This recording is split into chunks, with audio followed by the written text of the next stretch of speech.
let's go into the solar component and accessory manufacturer, which to me is something that it probably gets me the most excited. These are the folks. They make inverters, as you mentioned off the top of the show. They make some panel mounting racks, but the really exciting stuff is in addition to the inverters is what's going on with energy storage systems. If solar is going to be a larger and larger segment of our energy production over the long term, we're going to have to find a way to store some of that energy produced during the day when the sun is out for use at night. So what are we seeing with these component manufacturers, and what's really driving the story for these companies right now? So the big needle moving thing right now is definitely the shift to module level power electronics. MLPE is the acronym that you'll hear, and the idea is that you actually, historically, the way a solar system has worked is you get the panels on the roof, and then you have an inverter in your garage that converts the DC from the panels to AC from all of them, and sends it to the grid or sends it into your house for you to consume.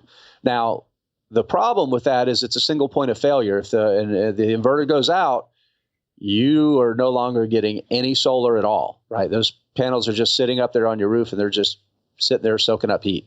So there's been a move to shift to actually having inverters and power optimizers on each individual panel.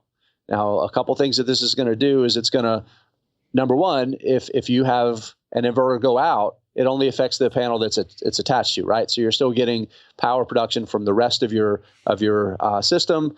It can also, since it's taking the power from each panel, it's more effective at managing, and you have power optimizers and also inverters on there, and they're managing the power. So, for example, if you got a tree that shades part of your solar system for part of the day and then it moves across, you get more efficient production because it's managing the power at the panel level. So it's just a much more efficient way to do it in terms of getting power output. So that could mean you have to have less panels to generate the same amount of power.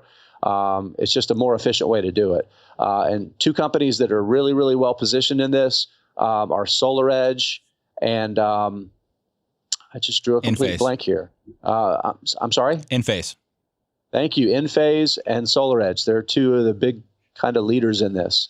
But that's a big step change going to the multi-level panel or the module level power electronics, because that's like electric code is calling for that change. Where beginning in about 3 weeks, January 1st, they're going to have to make this shift. They've already started to make the shift. And what's happened is SolarEdge and Enphase have started signing deals with supply deals with the panel makers. So they're working directly with the panel makers under long-term contracts. So they have some stability in knowing what they can project for their revenues.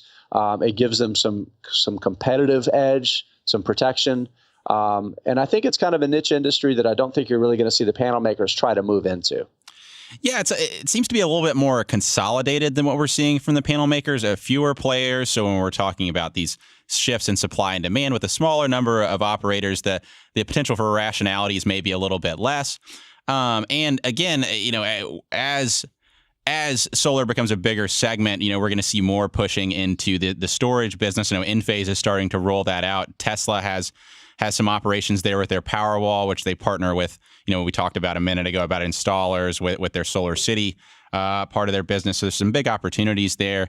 We just want to call out too on the MLPE stuff. I mean, it gets you a significant boost in efficiency. I think the Department of Energy said you can reduce energy losses just from partial shading of your solar panels by 20 to 35%. So that's really a significant bump up. In addition to there's some safety factors of if an individual panel fails, can start overheating, all these sorts of issues. You can cut off that individual panel while still getting some solar production from the rest of your operation. So really some exciting stuff going on there. It's an interesting industry to follow.